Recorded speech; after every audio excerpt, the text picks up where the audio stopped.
They said I was playing with fire by getting close to her. Maybe I was. But when she looked at me with those eyes that carried both warning and desire, I knew one thing for certain: if loving her meant burning, then I'd let the flames consume me. I had only been in my new apartment a few hours when I first saw her. It was late afternoon, the kind of hour when the sun melts into the buildings and paints everything in shades of honey gold. I was halfway up the stairs, arms full of boxes, when one slipped from my grip. The thud echoed through the stairwell, and that's when she appeared.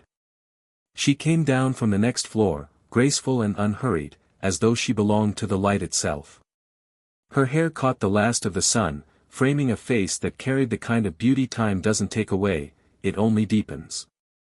She looked to be in her early 40s, but the confidence in the way she moved made her presence feel older than years, stronger than words. "Need a hand?" she asked. Her voice was steady, warm, like the kind of voice that could calm storms. Before I could protest, she bent down and lifted the fallen box with ease. Our fingers brushed as I reached for it. Just a fleeting touch, nothing more. But I swear I felt a quiet jolt run up my arm, like my body recognized her before my mind could.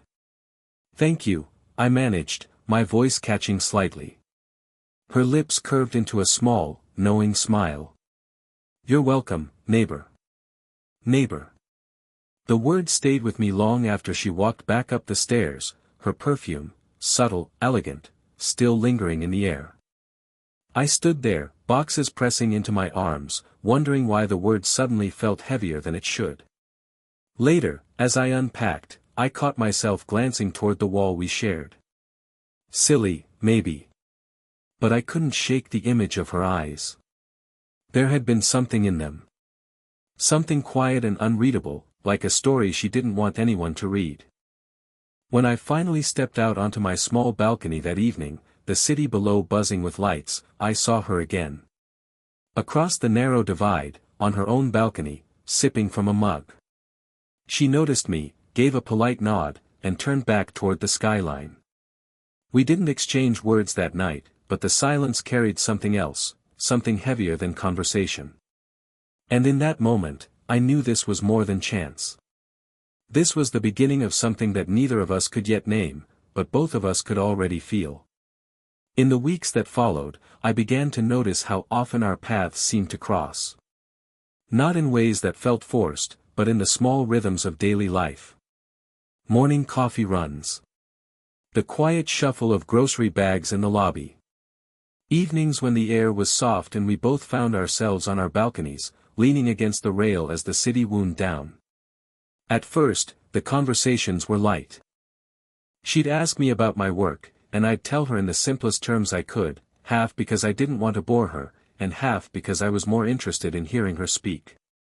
There was a richness in her tone, a patience in the way she listened that made me want to keep talking.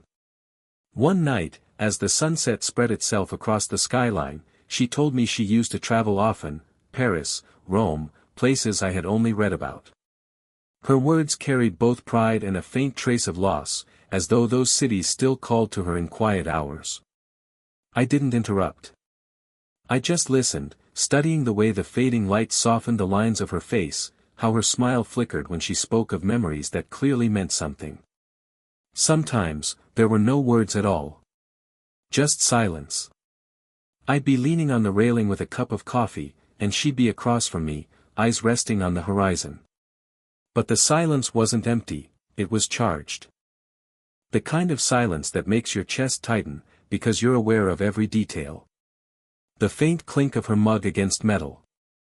The breeze stirring a strand of her hair across her cheek. The almost imperceptible way her gaze would linger a heartbeat too long before drifting away.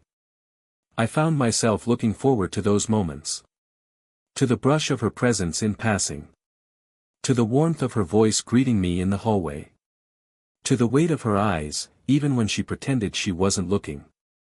There was nothing dramatic in these exchanges. No grand gestures, no declarations. Just the steady weaving of a connection, thread by thread, in the quiet spaces of everyday life. But deep down, I knew it was building towards something neither of us could ignore. And though we never touched, not yet, I could already feel her closeness in ways words could never capture. It was in the air, in the pauses, in the silence that refused to let go. The storm came without warning. One moment the city was buzzing with neon and traffic, the next it was swallowed in darkness as thunder cracked across the sky. The power in our building went out, leaving the hallway in shadows and my apartment in silence. I had just lit a few candles when there was a knock at my door. Soft, hesitant. When I opened it, she was standing there, a faint halo of lightning from the window behind her. Her hair was slightly damp, a strand clinging to her cheek. She held a flashlight that had already gone dim. "Yours still out too?" she asked, voice casual but edged with the uncertainty of the storm. I nodded, stepping aside. "Come in. I've got candles." She hesitated for a beat, as though crossing the threshold meant something more than escaping the dark.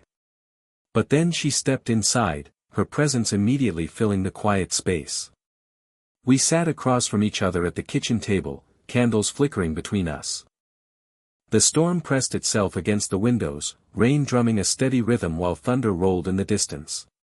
For a while, we just talked, about small things, safe things.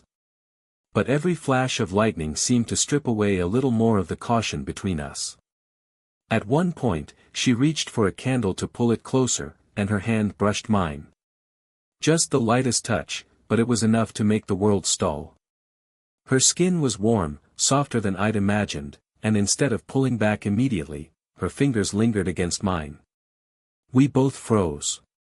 The storm outside raged, but in that pause, I swear it was her heartbeat I felt louder than the thunder. Her eyes lifted to meet mine, wide and searching, as though she was trying to read something she wasn't sure she wanted to find. The candlelight danced across her face, catching the faint curve of her lips, the uncertainty in her expression. For a moment, neither of us moved. The air between us felt thick, alive. Then she exhaled, almost silently, and drew her hand back, resting it in her lap.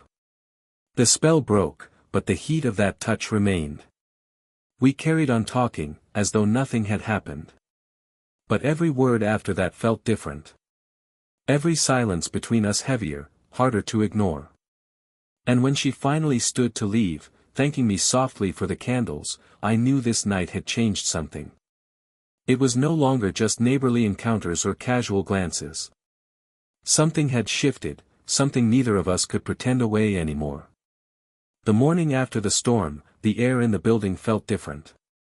Crisp, cool, almost too clear after a night of heavy rain. I stepped out onto my balcony with a mug of coffee, half hoping, half dreading that she would be there. She was. Leaning against the railing, a loose sweater draped over her shoulders, hair tied back in a way that revealed the elegant lines of her face. She didn't look at me right away, though. Her eyes were on the skyline, distant, as if she'd been waiting for me but didn't know how to begin. Finally, she turned. Our gazes met, and for a second I thought she might smile the way she usually did. But instead, her expression was serious, almost heavy. "We shouldn't," she said quietly, almost before I could greet her. I blinked, taken aback. "Shouldn't what?" Her lips pressed together, as though she regretted speaking but couldn't take it back. She shifted slightly, her fingers tightening on the balcony rail. "This, whatever it is between us. It's dangerous."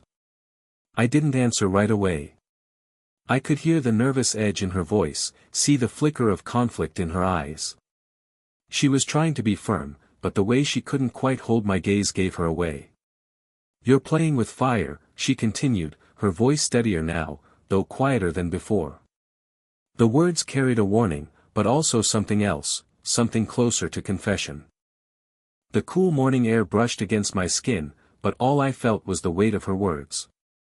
I stepped closer to the railing, close enough that the space between our balconies seemed smaller than ever.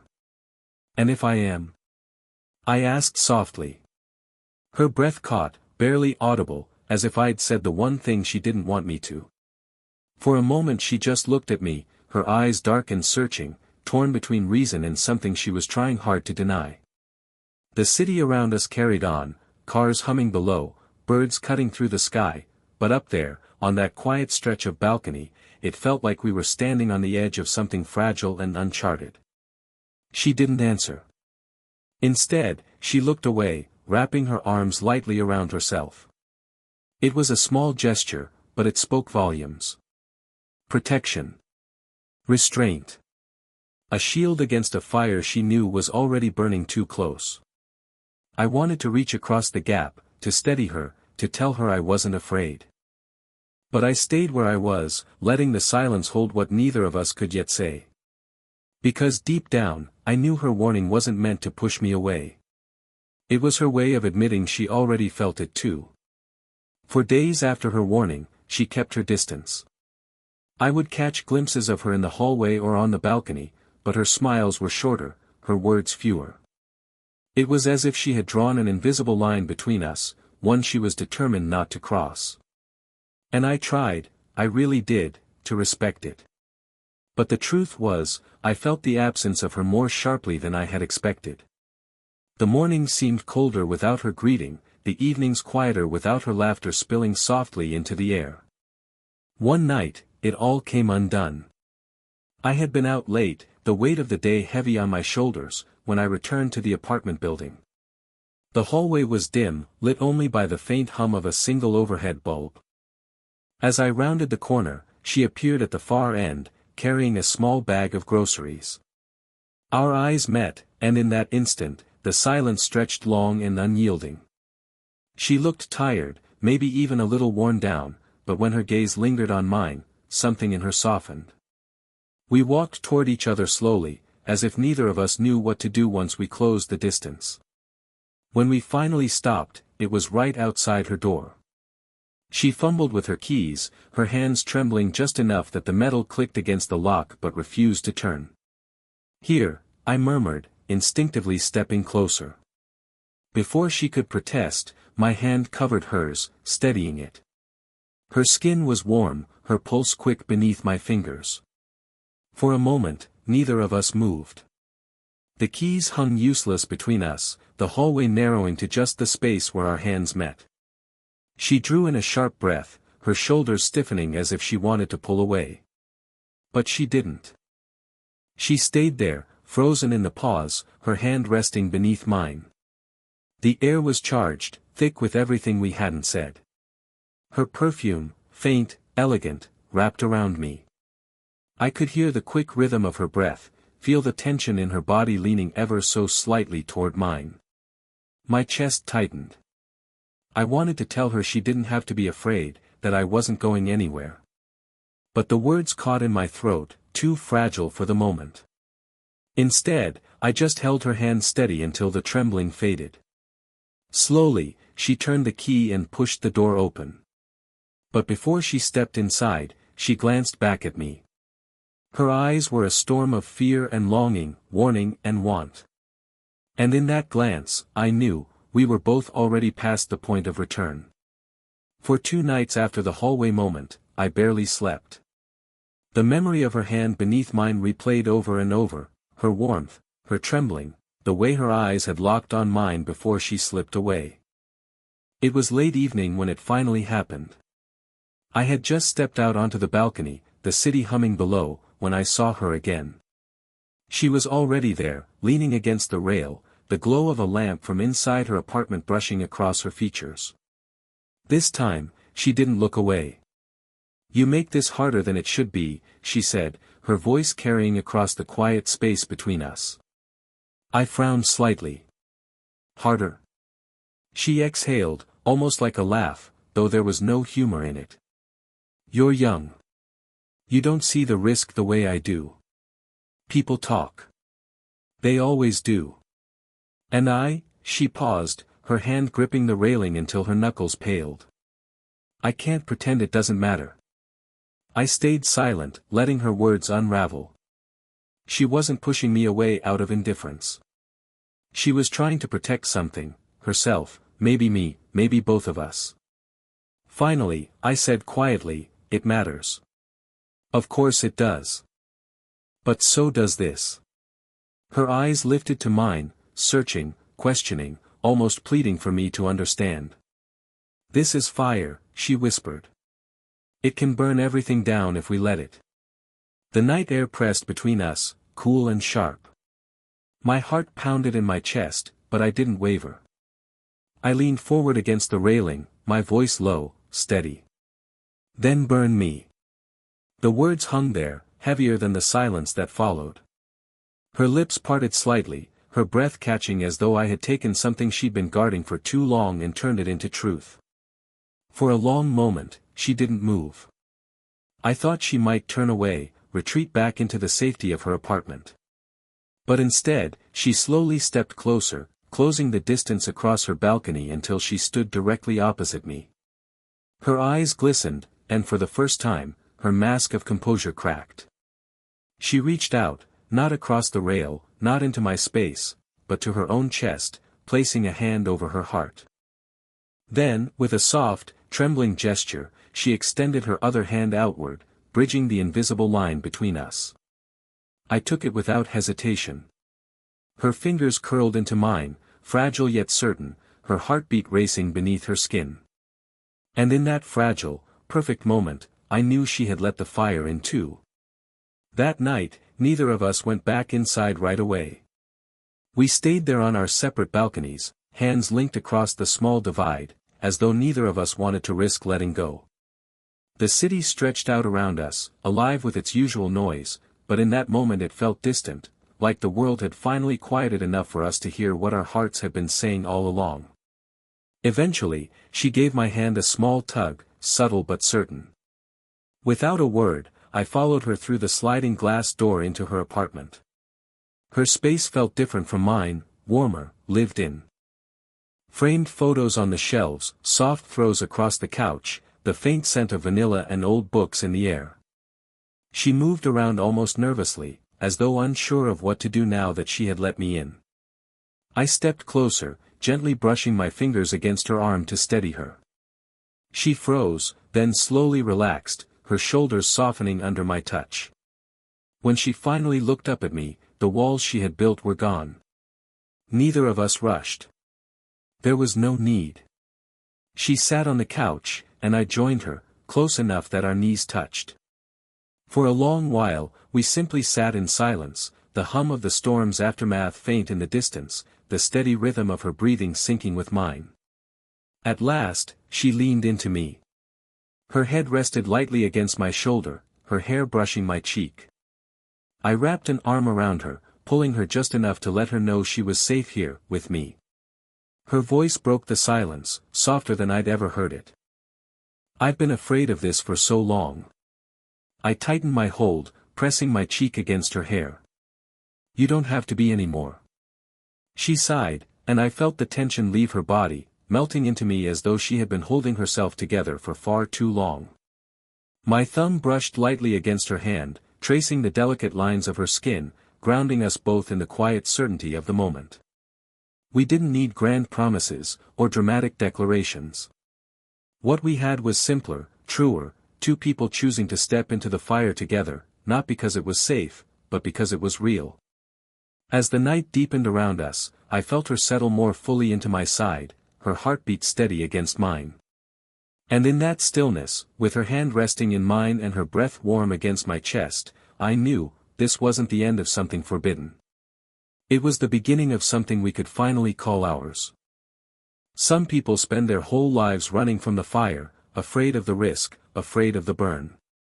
But sometimes, the only way to truly live, is to step into it. That night, I stopped fearing what could go wrong, and started holding on to what felt undeniably right. If you felt this story in your heart, don't forget to like the video, subscribe, and share it with someone who believes in love that defies the odds. Your support helps these stories reach more hearts, and I'd love to have you here for the next one.